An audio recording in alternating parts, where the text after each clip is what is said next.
গুৰুত্বপূৰ্ণ বক্তব্য দাঙি ধৰিছে আমাৰ শিক্ষক পূৰ্ববৰ্তী বক্তাসকলে। এখন বিদ্যালয়ৰ শিক্ষাগুৰুসকল, অৱসৰৰ দিন দিনাংক 30/6/2025 ইতি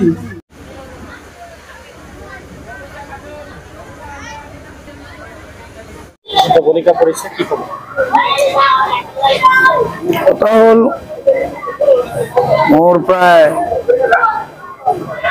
40 বছৰ তাৰো ওপৰতো মোৰ শিক্ষকতাৰ ওপৰতেই মোৰ গৈছে, পাব্লিক জমাতৰ কামৰ ওপৰত গৈছে, মছজিদ মাদ্ৰাছাৰ সেৱাততি গৈছে। আগন্তুক জীৱনতো আল্লাহ যদি সুস্থ ৰাখে, যিমান দিন জীয়াই থাকিম মই এই প্ৰতিষ্ঠানৰ কাম কৰি যাম। এনেকৈ বিয়া কৰি মোৰ এটা লক্ষ্য হ'ল মই কোৰআন শৰীফৰ এনেইতো মাদ্ৰাছাত পঢ়াইছোঁ, কিন্তু মহামাৰী মছজিদত মই এই আলিফ লাম মিম আলহামদুৰ পৰা আৰম্ভ কৰি 19 পাৰালৈকে মই তফসিৰ কৰিছোঁ।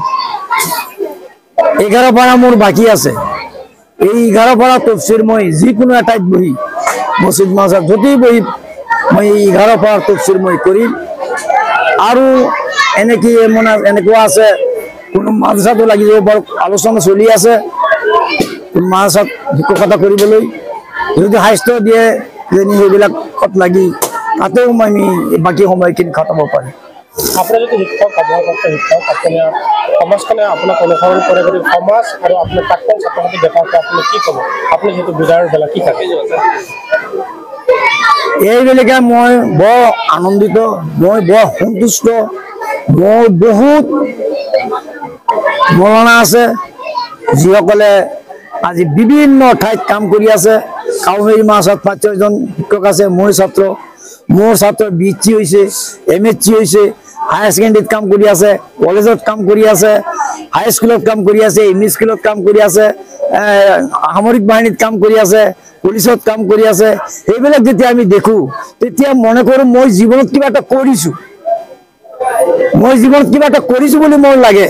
আৰু সেইবিলাক যেতিয়া আমি দেখোঁ তেতিয়া মোৰ কি এটা শান্তি যে আহে, ইয়াতকৈ আৰু শান্তি কোনো বস্তু পৃথিৱীত নাই। সেইবিলাক দেখিলে, সিহঁতৰ লগত আলোপ আলোচনা কৰিলে এনেকুৱা এটা শান্তিৰ ভাৱ মোৰ আহে। আপুনি সমাজটো কি বাৰ্তা দিব বিচাৰিব?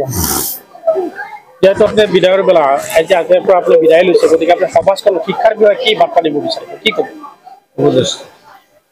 শিক্ষাৰ বিষয়টো আলোচনা আগৰ পৰাও কৰিছোঁ, এতিয়াও কৰি থাকিম যে শিক্ষাই হ'ল মূল বস্তু। শিক্ষা অবিহনে আমি আগবাঢ়ি যাব নোৱাৰিম। বিশেষকৈ আমাৰ জাতি যিটো আজি আমি পিছ পৰি আছোঁ, আজি যে আগতকৈ আমাৰ আজিৰ দিনত আমি যিখিনি শিক্ষিত হৈছোঁ, যিখিনি আগবাঢ়ি গৈছোঁ, সেইখিনি যদি আমি আগত আগবাঢ়ি গ'লো হয়তো তেনে আজি আমাৰ এই অৱস্থা নহয়। আমি যদি আগবাঢ়ি যাব পাৰোঁ তেনেহ'লে আমাৰ জাতি আগবাঢ়ি যাব, আমাৰ সমাজ ধৰ্ম সকলোৱে আগবাঢ়ি যাব বুলি এইটো বাৰ্তাই মই দিওঁ।